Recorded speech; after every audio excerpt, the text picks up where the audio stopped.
Hello, everyone. Thanks for joining us today. It's awesome to see you. Thank you for coming to this Terra.do conversation about investing in climate solutions and financing the climate transition with climate investor, businessman, hedge fund manager, philanthropist, former presidential candidate, and climate activist, Tom Steyer. That's a mouthful, and he's got such incredible experience and so much to share with us. It's fantastic to have him here. Before we get going, though, I'll run through a little bit about our program. But first, as Hannah just mentioned, it's really amazing to see so many familiar faces of previous alums of our Learning for Action program. Welcome back. And it's also great, of course, to see the current fellows and then a number of people that I don't recognize. Welcome to any of you joining us from outside of the Terra.do community. My name is Greg Findley. I'm director of Terra.do's 12-week flagship course, Climate Change, Learning for Action. This talk today is the keynote for the new fellows in our newly launched Condors cohort of Learning for Action. And it is also one of the expert guest talks for the fellows in our ongoing Bison cohort. These two cohorts together represent around 300 fellows from more than 22 countries, and they come from a broad range of professional backgrounds. They're teachers, entrepreneurs, software engineers, project managers, transitioning oil and gas sector workers, journalists, bankers, farmers, activists, and scientists. And the one thing that we all have in common is all of us are looking to find our roles in working to address the climate crisis. Terra.do was founded in 2020 with an ambitious goal of getting 100 million people working on climate change this decade. To achieve this goal, we offer a combination of climate education, connections to employers and climate jobs, and a supportive community of people who want to make a difference on climate change. You can check out our programs at Terra.do on the web, and we suggest you download our app available on the Apple App Store and Google Play. We offer a new cohort of Learning for Action starting every 6 weeks, and we urge you to check it out if you want to learn more about how you can become involved in addressing climate change. Our next cohort begins July 24th. Before we get started, I want to go over a few points about this Zoom session. Please mute yourself so we can all hear our speaker.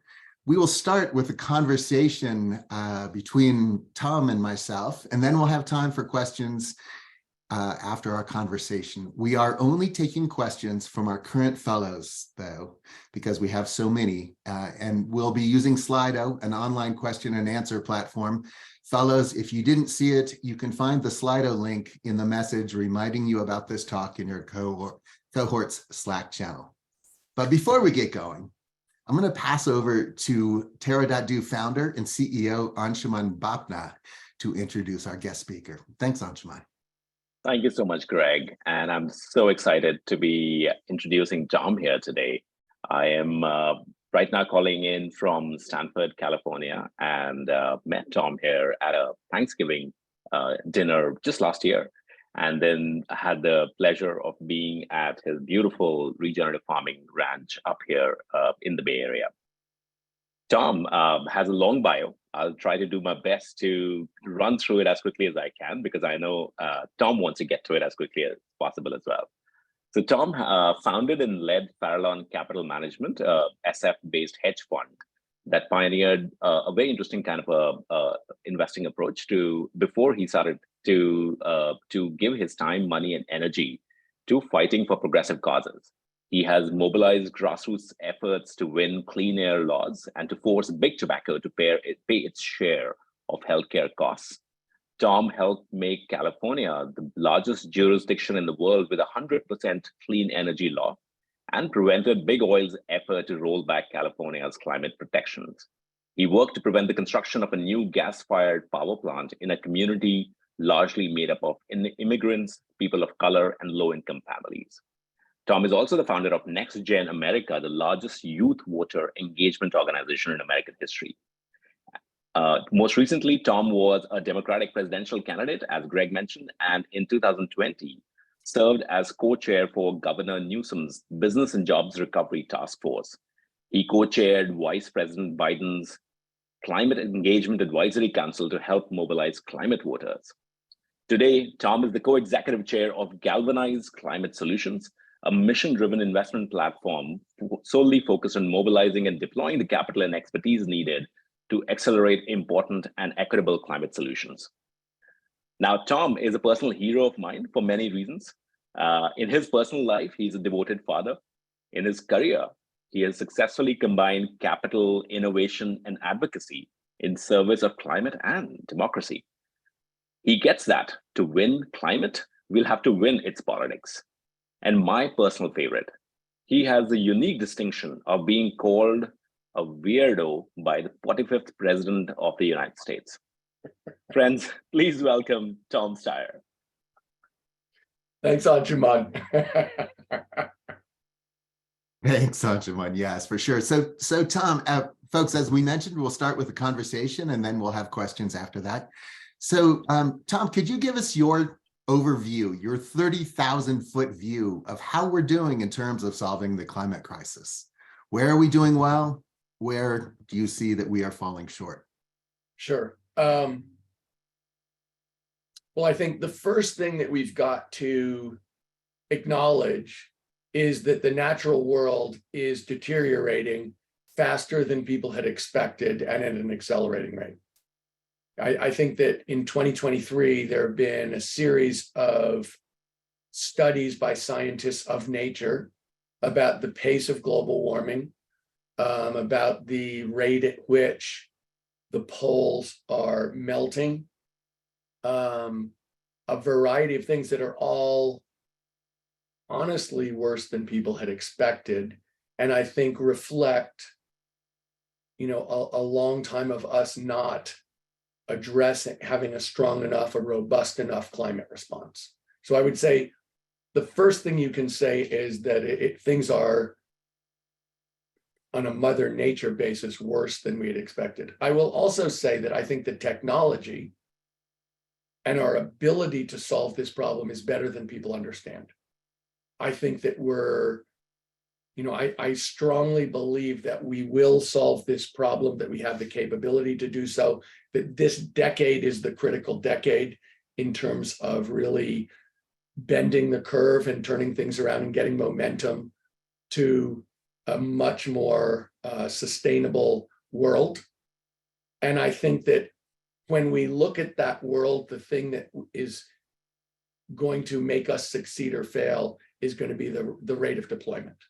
And that rate of deployment is going to be affected by the broad decisions within civil society, our abilities to change policy, our ability to cite things, our ability to build a grid, the kinds of human interactions that are difficult in any society or any great change. But I believe that we will overcome those. And I believe that we will, in fact, this will be a decade of broad-based global triumph in terms of a much more dispersed and just energy system, and one which is the basis for further growth in the 2030s and on. Wow, thanks. That's a great answer. And I totally agree. This is the decade that really matters most. And I think that's why everyone is with us on this call and in our program. I'm going to ask a little bit about your background, though, if that's okay. In 2012, you left your investing business to work full-time on climate, and you got involved in politics. What led you to make that transition, and how have the politics surrounding climate evolved since you got involved with it? Well, I mean, I had become, our whole family had gone to Alaska in 2006 and really seen the melt. We went into the woods because I love the woods, and I was trying to show our kids what North America looked like before Europeans showed up as much as possible. We wanted to get as remote as possible. And I'd lived in Alaska for a summer before, and what I noticed, it was absolutely inescapable that the place was melting. And so coming back, we made a determination that that was something that we could all commit to working on. And I did. But by 2012, I felt as if what I was doing in terms of investing money didn't make sense in the context of my life. And that I was, I felt as if I'm tried to just be a climate advocate, and to what I was running Farallon, but I was also a partner on the investment committee at a big private equity firm called Hellman and Friedman. So I stopped doing both of those things and was just a climate advocate, which led to a lot of different things, including political things. And I felt at the end of 2020 that basically in the United States of America, we'd won the argument. That, you could poll registered Republicans and ask them if they wanted a robust climate response from the American government. And depending on how you ask the questions, between 57 and 75% of registered Republicans would say yes. So I felt like really what we need to do is deploy. Really what we need to do is execute for the next decade and get it done. And I felt as if my 30 plus years of being a professional investor and my time studying the issues in climate, I could help, bring the money and the expertise and the attention to getting it done, which is what I wanted to do. And so for the last couple of years, that's exactly what I've been doing. And, I always say to people, that's what I do with 100% of my time. And when people say, is it fun? I say, I don't know if it's fun, but if I weren't doing it, I would be eating my heart out because I wanted to do it. Awesome, thanks. The next question is really a little bit more about that.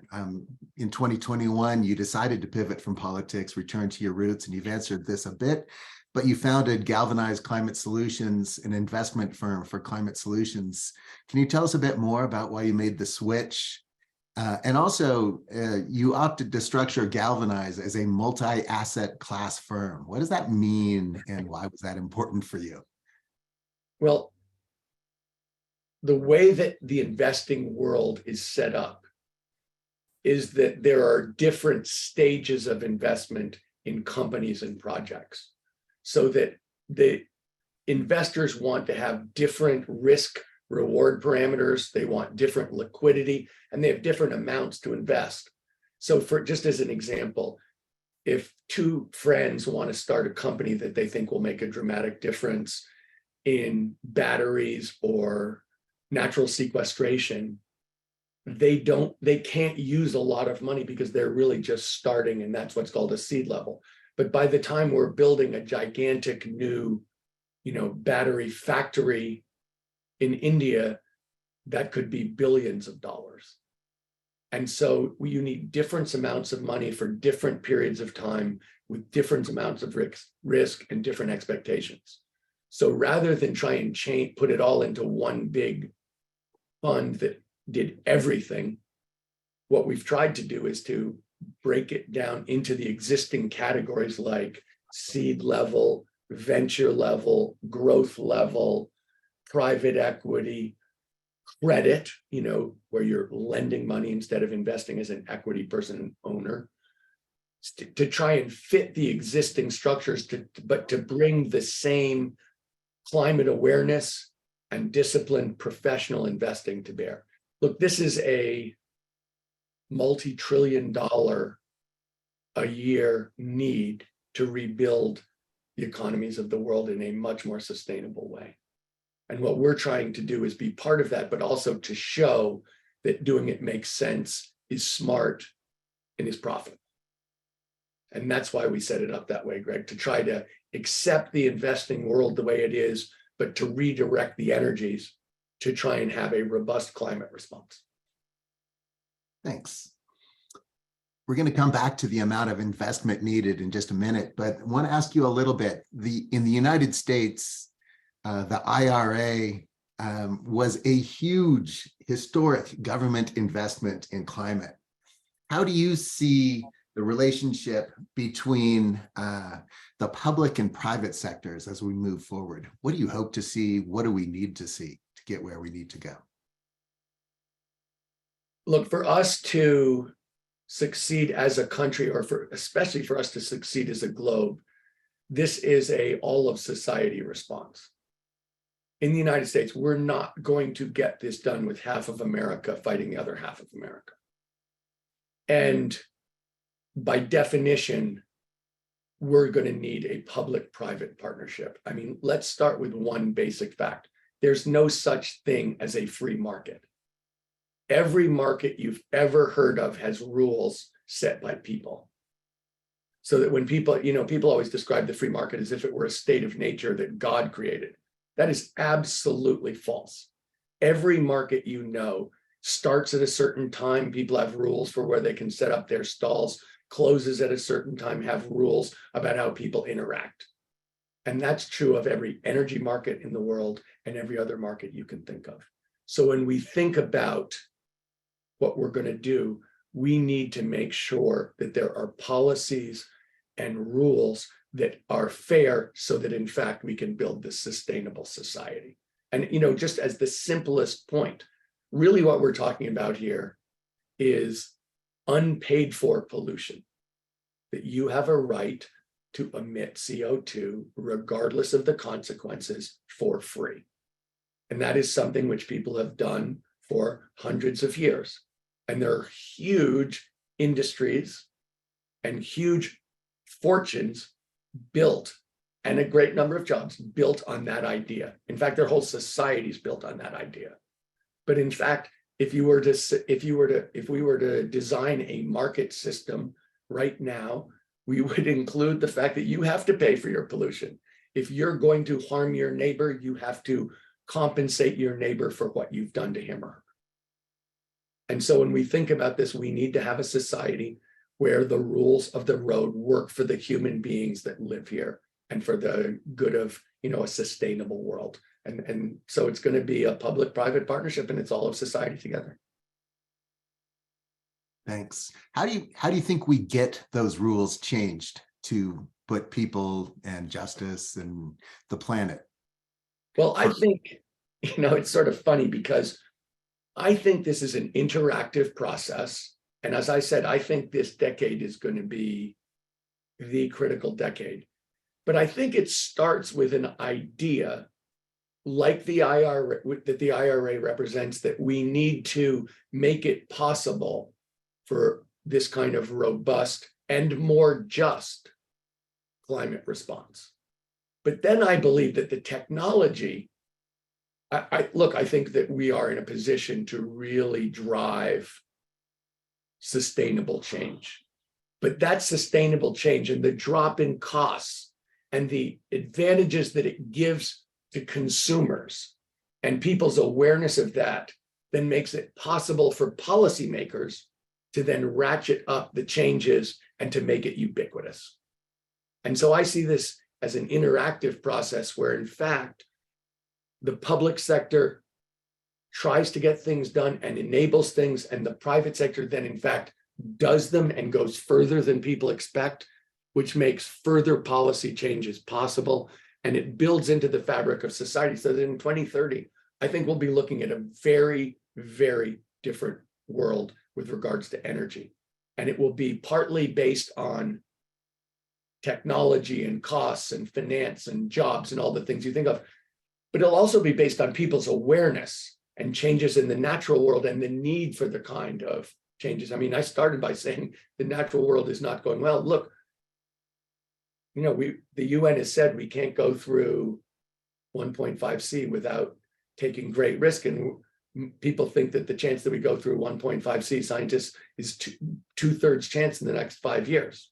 So this world is going to be different. And if you think back 10 years to 2013, I can remember going to Wall Street and talking at conferences about the need to invest in a sustainable world and basically feeling like I was at a freak show because everyone looked at me as in, wow, that's interesting, if incredibly stupid. But I think we're at a place where this is going to take over and we're going to win. And the people who are arguing the other way in 10 years, I think we're going to look back and say, wow, they were really hanging on to the past as opposed to looking to where really the future is going to go. Thanks. And apologies to people outside of the US. The IRA is the Inflation Reduction Act, and it was the largest investment from the US government in climate action ever. And it was many other things as well, but it was a huge investment in starting to address climate change so the US gets on a path to meet our nationally determined contribution that we have pledged to the UNFCCC. All right. So you mentioned earlier, deploy. We need to deploy. And I often hear the phrase deploy, deploy, deploy. So I'd love to ask you about that. Where do you see us in terms of innovation versus deployment? What technology do we already have that's all this innovation has already been done? And what do we still need? And what should we focus on next? So Greg, I kind of see this in three different buckets, and I'll define them and then try and go through them. The first one is the technologies that we have that are absolutely competitive or leading in the market right now. So those are the ones we need to deploy, because as we deploy them, we'll continue to drive down the cost curve and they'll be completely dominant.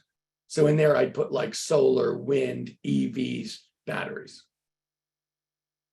Then there are the technologies that we have that are nascent, but which they exist, but they aren't broadly deployed in any way. They don't really have really mature product market fit.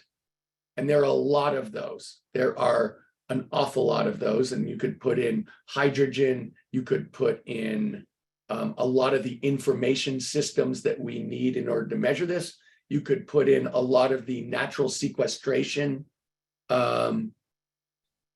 capabilities that we have. And then there's the deep tech stuff that you can see is possible, but will take well more than a decade. So it's not going to happen in the next 10 years. If you look at fusion technology, I think even the people who are optimistic about the timing about fusion don't think that we'll make a major contribution to change in the real world before 2040. That there's a long time to develop the energy. There's the technology. There's a long time to develop, to basically get permits and to build the utility, the electric generating facilities. It just takes a long time all over to have something that's actually online, executing, and impacting the world. So those three things. Look, in deployment, we need to win this decade in terms of electrification, efficiency, and renewables. And I think we're going to do that. And I think the IRA specifically uses, I'm talking too much and I apologize again. Greg did once for me. I'll apologize for myself now for being so US centric. Let me say this. There are a lot of countries in the world that have passed the US in terms of renewable energy that might surprise you. Vietnam, Chile, Morocco. There are a lot of countries that have just gone boom in terms of their percentages, that have higher percentage of renewable electricity than the United States of America. But speaking as an American and feeling as if we're on the curve, we need to deploy really rapidly. In fact, the worldwide, I think the investment in clean electricity versus fossil fuel is dramatically higher, which is a change. I think we've turned the corner. I think we're going to do this in terms of deployment. I think in the secondary part, which is what I would say existing technologies that don't have huge product market fit that we really need to have happen, we need to be adopted. Look, I think the people don't pay as much attention to the support of this from the Inflation Reduction Act. I think it's at least as important as the tax credits for deployment. I think we're going to see an awful lot of innovation here that's going to be really good for us this decade. I'm very excited about it. I feel as if one of the changes is the cost for the existing, the first play, the deployment things, where I think we're going to dominate and continue to dominate more and more and beat fossil fuels. I think in terms of this innovation, one of the things that's changed is so many young people coming into this space, like the people on this call. This is a brain power, work effort question. And I'm incredibly enthusiastic about how many of the smartest people in the world want to put their hearts and minds into solving this problem on a dispersed fashion. That's what I believe in. I believe in the smart people across the globe who are going to solve this. And I believe that we're seeing a completely different level of commitment there. And I'm incredibly excited about what's going to happen there. And, to me, the underappreciated part, the two underappreciated parts that I'm personally looking for one is information systems. The old saying, if you can't measure it, you can't manage it.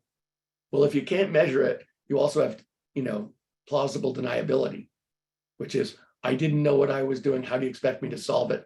There's no measurement. I don't know what's going on. Your Honor, I'm innocent. I think as we get better measurement systems, and transparency, that's going to force people to act. And I think that's going to be across the board. And I really think that's powerful.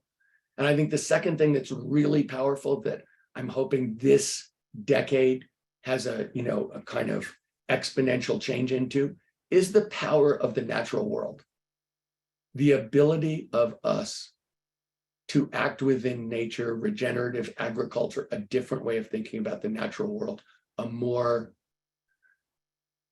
cooperative, inclusive sense of what we're doing. And I think that if you look at the numbers on that, the ability there to make change in terms of not just sequestration, not just impacting climate, but impacting the broader threat that we're really addressing, where climate is really a leading symptom of the problem that we're burning up the world.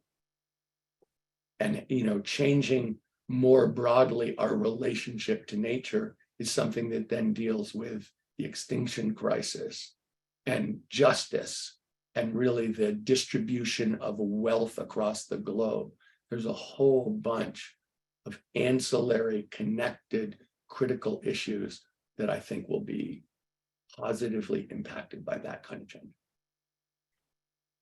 Yeah, thanks for bringing in that it's not just a climate crisis we are facing. It's the biodiversity and extinction and so many other issues here. They're all overlapping. And as you mentioned, the climate, to me anyway, the climate crisis underlies all of that. If we can't get climate under control, it's going to be very hard to address anything else. But, Greg, the other thing when I was talking about information and the ability to measure, the reason that we focus so much on climate, in my mind, as opposed to some of the other issues, it's measurable. We can look and see CO2 emissions. We can see temperature rise. We can measure coral reefs and things. When you look at biodiversity, it's very hard for people to put that in a framework where they can see change, where they can, if you can't measure it, you can't manage it. We haven't come up with a framework that is broadly accepted for how to measure it. So it's very hard for people to think about how we could possibly manage. Yeah, good point. I'm going to switch gears a little bit. You talked about investment and the amount of investment needed. According to estimates from the International Energy Agency, we need at least $4 trillion per year for the next 30 years. So a total investment of over 100 trillion to make the global energy transition. Last year was the first year that investment in the clean energy transition equaled the investment in fossil fuels. And while that's a great step, we need more. And actually, we need that investment in fossil fuels to get to zero. So how do you believe we do this? And how can we bridge the financing gap here? So I want to make a point because I see this a little differently. And Greg, I know that's how everybody thinks about this. And I think maybe at this stage of where we are in responding to this crisis, it's appropriate. But to me, everything, all investment is going to have to take into account climate looking forward and sustainability. And so, I always say in 1996, I talked to an old friend of mine about the internet companies. And he said to me, Tom, do you turn on the lights in the morning in your office? I said, yes, I do. And he said, does that make you an electricity company? Because the internet is a tool for delivering goods, services, and information. There's, every company in the United States is going to be an internet company. It's not going to be distinguishable. Exxon is going to be an internet company, which of course it is. Same is going to be true, Greg, in my mind about climate. So it's going to be very hard to distinguish. You could say, okay, a solar array a wind turbine. That's a clearly energy-related, renewable climate investment. But how about the way that someone wants to manage their shirt factory in Vietnam, where the way that they're going to make those shirts, they're going to have to take into account the climate footprint, measure the climate footprint, disclose it so that consumers and governments can know what they're doing. It's going to be indistinguishable from what people do across the globe, so that there may be specific things having to do with electricity, but an awful lot of people are going to be making decisions and investments that take this into account that won't be strictly climate. And having said that, these are going to be the dominant electricity sources. These are going to be the dominant ways that we generate and use energy in this world, so that we are going to have to win in the marketplace. And I want to address one of the questions you asked about the oil companies. You said we're going to basically have to make their markets go away. We are going to have to win in the marketplace. One of the things that has become clear to me in 2023, having had some contact with some of the big oil companies, and I've asked some of their CEOs, what does the energy transition look like to somebody running a huge oil company? And they say, they never use these words, but what they're saying is basically the transition is to oil and gas, cleaner oil and gas. And that's what they think. If you looked at the news yesterday, Shell, which had been the leading, sort of like clean tech oil company, if there is such a thing, reversed course and said, we're going back to oil and gas. They've said, if you look, that we're going to pay a higher dividend, we're going to invest more in oil and gas, we've overdone the move to renewables. And so when we think about how this is going to go, Greg, in my mind, there is no doubt in my mind that we have to win in the marketplace with better, cheaper, faster, cleaner goods and services. And so if you think about when we've won by producing cheaper energy, and we're going to have the cheapest energy in the world between wind and solar. And battery costs have come down something like 86% in the last 10 years, and they're going to have to go down a whole bunch more. And we're going to provide the cheapest, cleanest energy in the world. If you look at EV uptake, don't just look at the United States. Take a look at the biggest car markets in the world. Look at China, where they expect to be. I was looking at these growth curves yesterday. China expects to be 80% plus EV purchases in 2030. Okay, you know what they don't take? Oil. So when we think about how this is going to go, we have to win in the marketplace.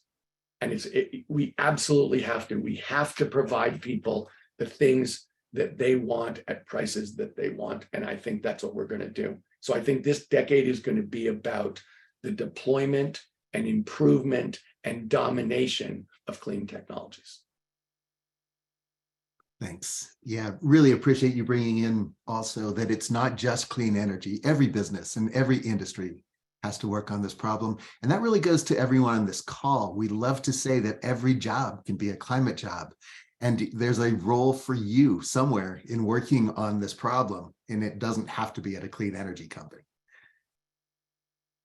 I have a whole bunch more questions I would love to ask, but I want to get to the fellows' questions soon. But I do want to ask one final thing here, which is ultimately, as we all know, this is a global crisis. And you mentioned a little bit what some other countries are doing, but outside the US, what policy and market trends are you tracking? What makes you optimistic? And where might the global community still need to step up?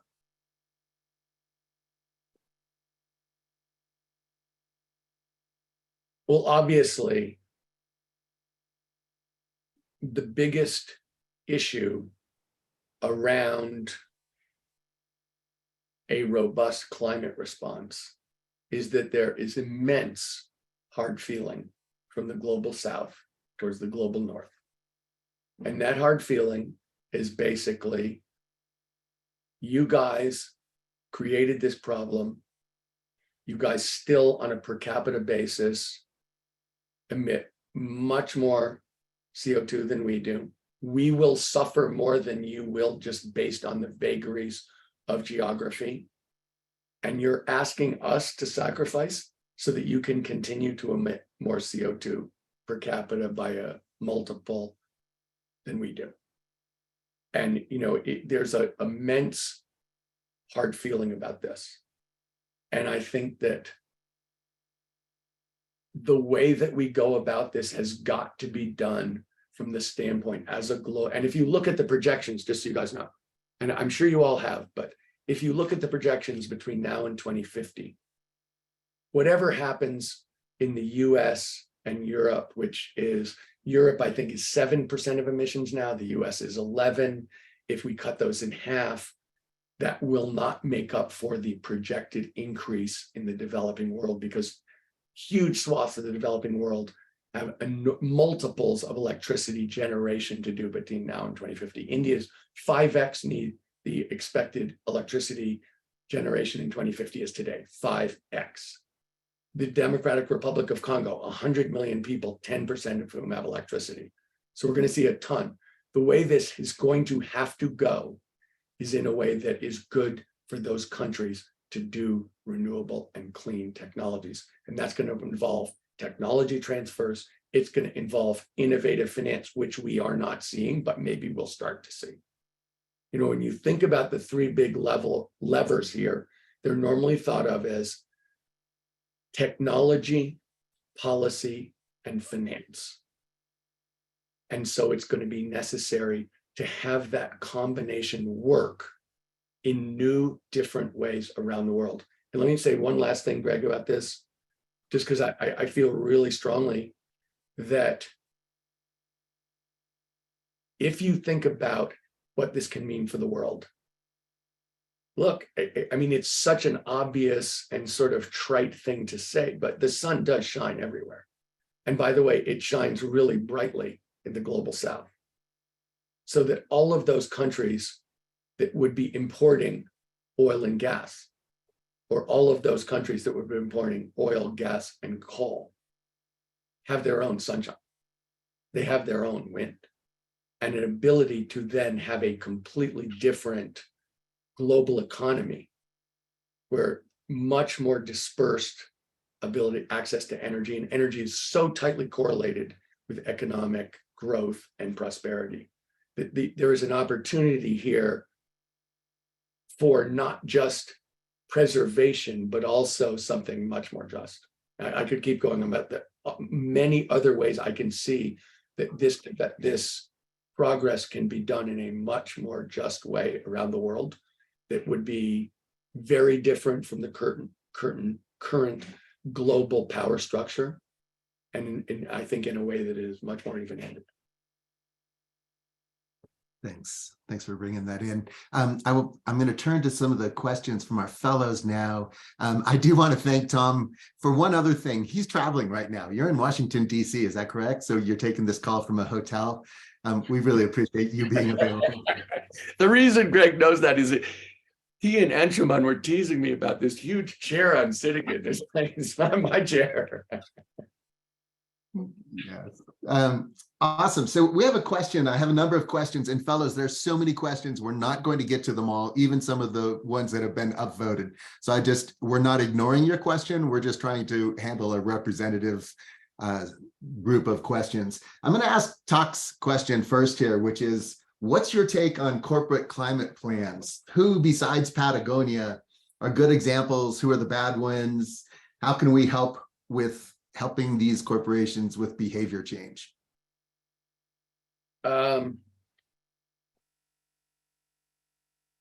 Corporate climate plans are all over the map, because I think that a lot of them were done with people feeling as if this is a responsibility for us to be part of this, and that was a genuine feeling and a positive feeling about good corporate governance.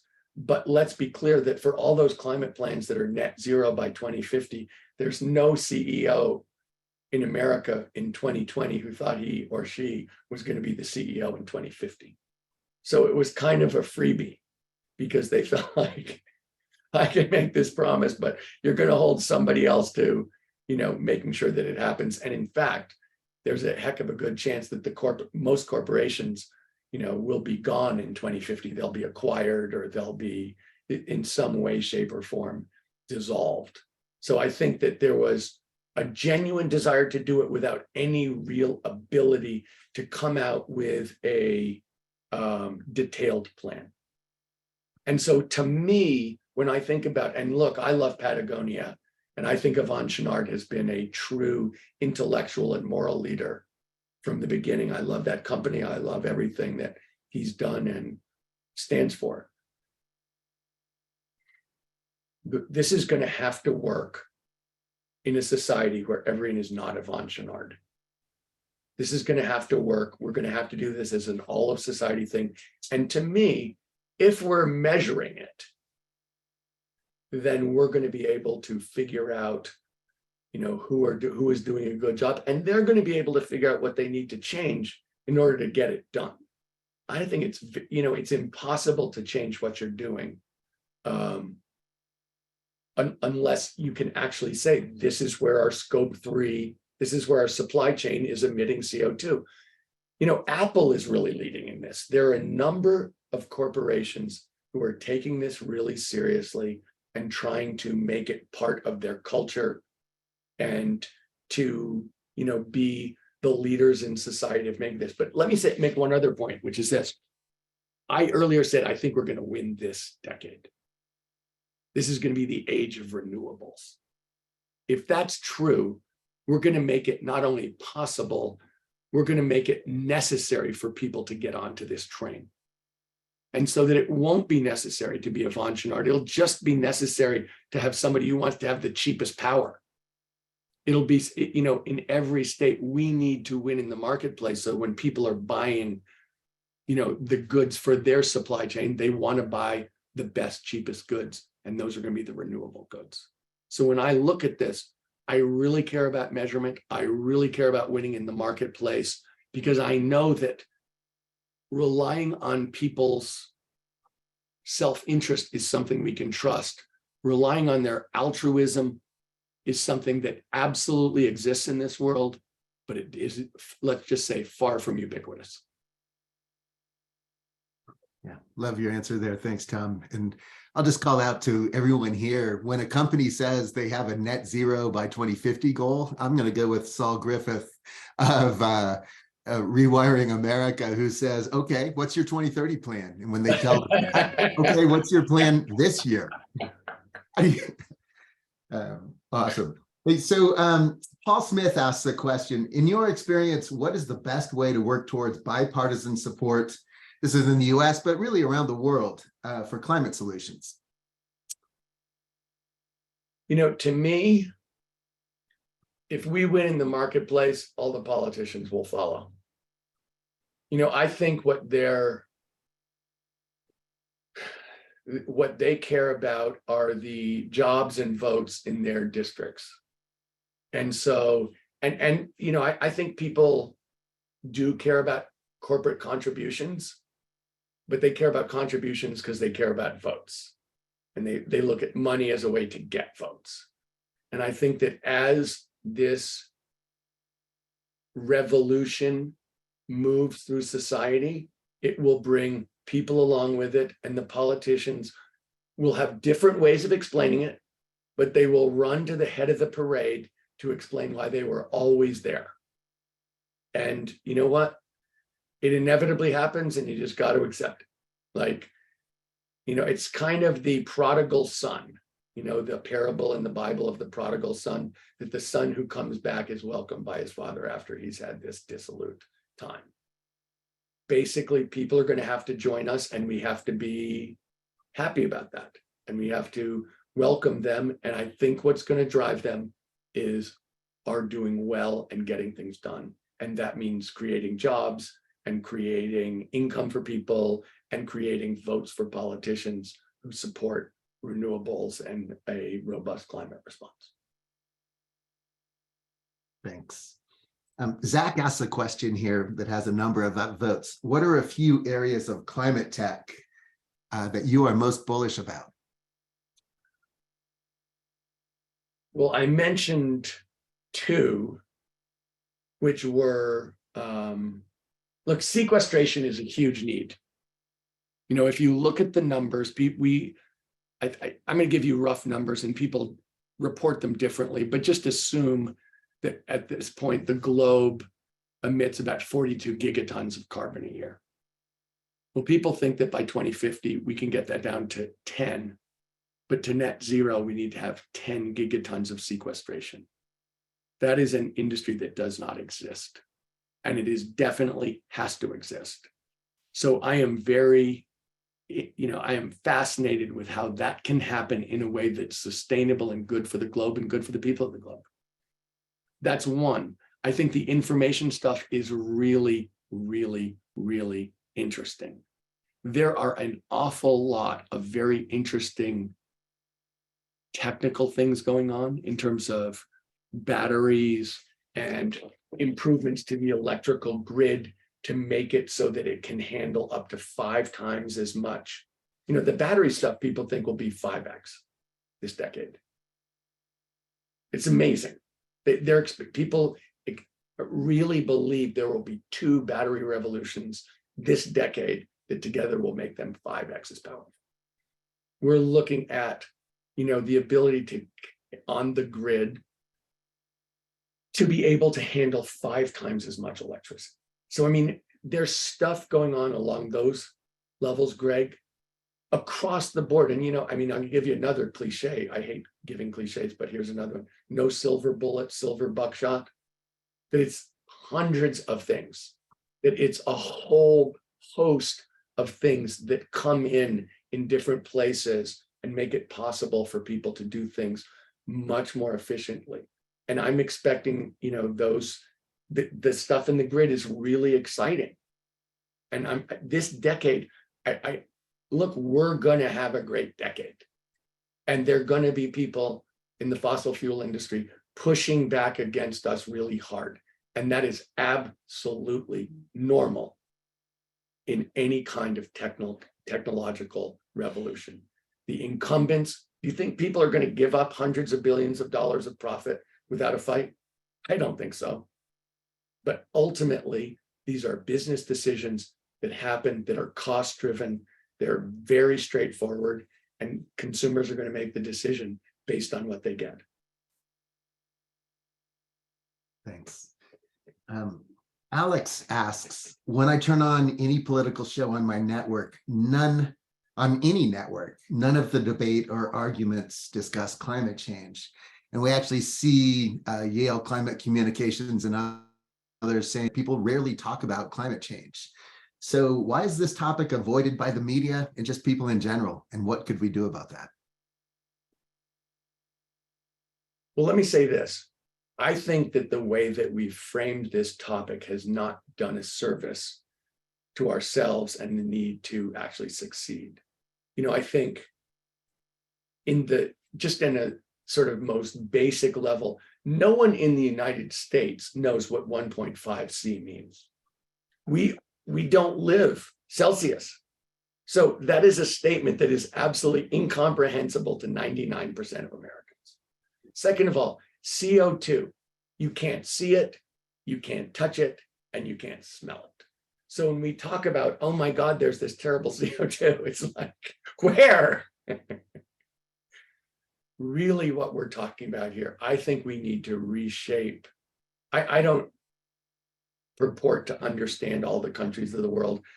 I'm not sure I understand our own country, but I will say this, we are going to have a different way of talking about this and a much more positive way of getting people involved in this.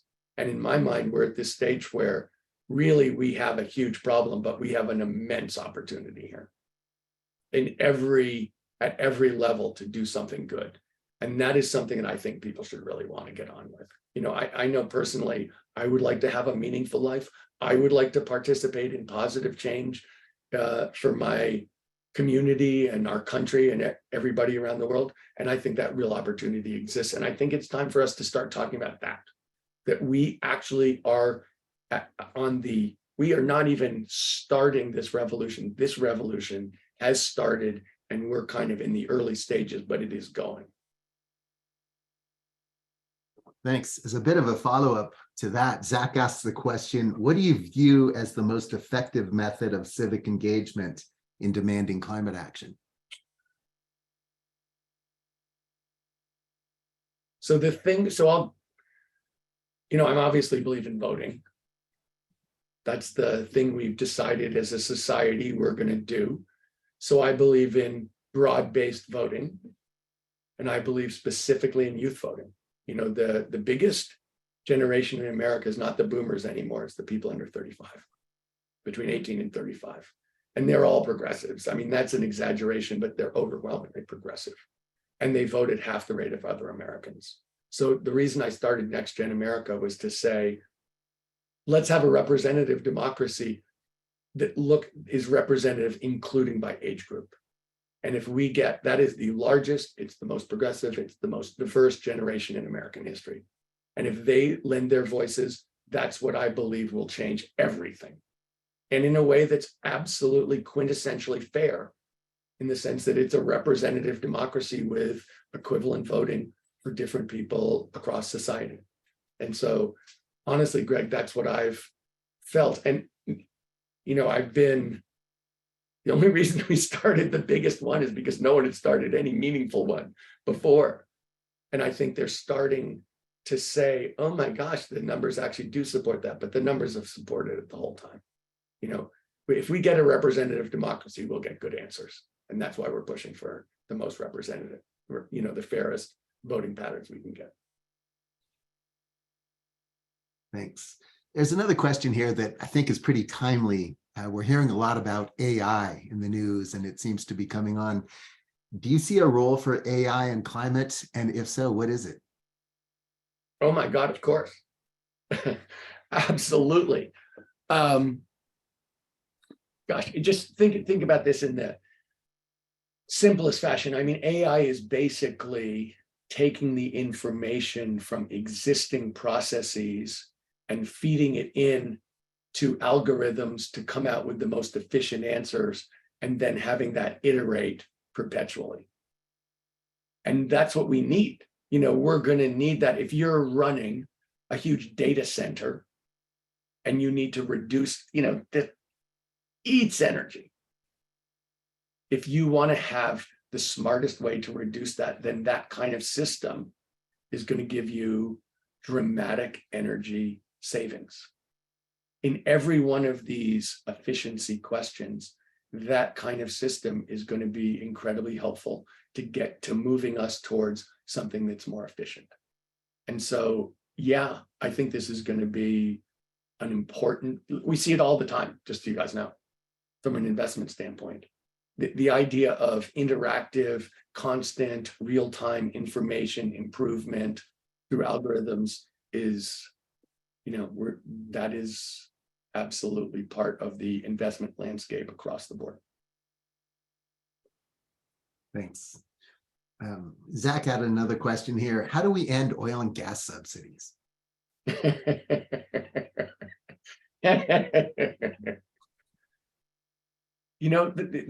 My answer to this actually is a little bit like my answer to $4 trillion of energy investment, where I was like, well, actually, all investment is going to turn out to be related to energy and climate and sustainability. Energy subsidies, people tend to see in very direct, specific ways. And, it's painful and it's a political process. And incumbents will always fight really hard to hold on to the political advantages that they have from the past.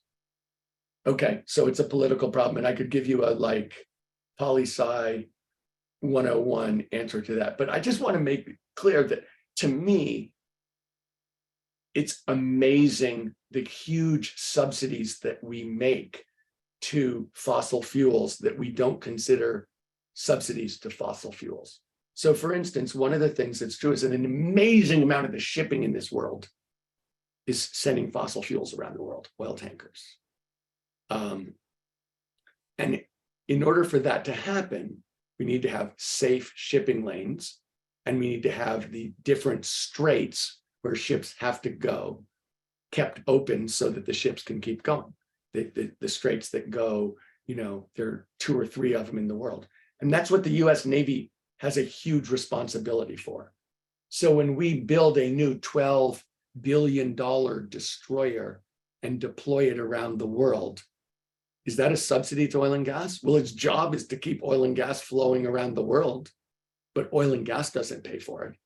When we have wars in the Middle East that cost trillions of dollars, was the Kuwait war about oil and gas? Did that go into, I always like to say, we want to have the cheapest gasoline in the world and we don't care how much it costs. Because there is the subsidies, the direct subsidies in my mind are dwarfed by the indirect subsidies and the preservation of a system built around this whole relationship in oil and gas. Yeah, thanks. Really good points there. We have a question. You talked about direct air capture and investments in that, and that's something important that we're going to need. And the question is, are those large investments, it seems hot right now, companies are really talking about it. Are those large investments, are they really trying to have meaningful impact, or are they just greenwashing? And I'll add on to that a little bit. We need to be putting so much into just the clean energy transition in general. Do you think some of this investment potentially takes away from investing in clean energy? So I think that's a really good question, Greg. And let me start by saying, I think what I was saying, and if I didn't, then I'm going to say it now, is that I really believe we need to do sequestration. But sequestration includes, but is definitely not limited to DAC, direct air capture. Direct air capture right now is very, very expensive on a per ton basis and is being done at very small scale. And I actually, believe it or not, just before I got on this call, was on a call with an engineer talking about the physics properties of CO2 and what the limits are to the amount, size, and cost of DAC. So when I look at this, the 2 things I'd say are this. One, when we act really matters. Losing slowly in this game is losing. Winning slowly is losing. Making changes now is a lot better than making changes in 2045. So that when you ask the question, should we be spending money on DAC or should we be spending the money on deploying stuff that's going to bring down our carbon footprint right now, that is a very, very fair and question in my mind. But I think there's also this question about, look, we've got to look at the physical properties and the ability to build. When you think about what direct air capture is, it takes a ton of energy to suck CO2 out of the air, put it into a pipeline system, and then, permanently inject it into the earth, either into caverns or into empty oil fields that have been depleted oil fields. So if you step back one more time, and I said earlier, this isn't just about CO2, this is about changing our relationship with the earth. I would ask the question, Greg, from 30,000 feet. So we have built these huge mechanical systems, energy driven, that make our lives much easier and more powerful. We have incredible power at our fingertips, but they've had unintended consequences to the natural world that are severe and are getting more severe and are really impinging on people's health and safety. So my question is, are we actually going to solve that problem from a holistic standpoint by building a huge mechanical system driven by energy?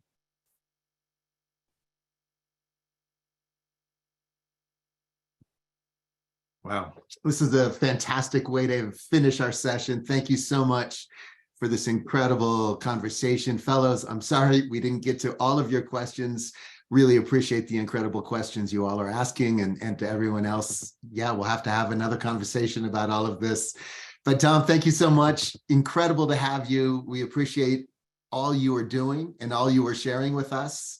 So thank you very, very much. And thanks everyone for joining us today. Thank you. That was great. You guys back. Look, it's really important. Greg was talking about the mission of getting 100 million people.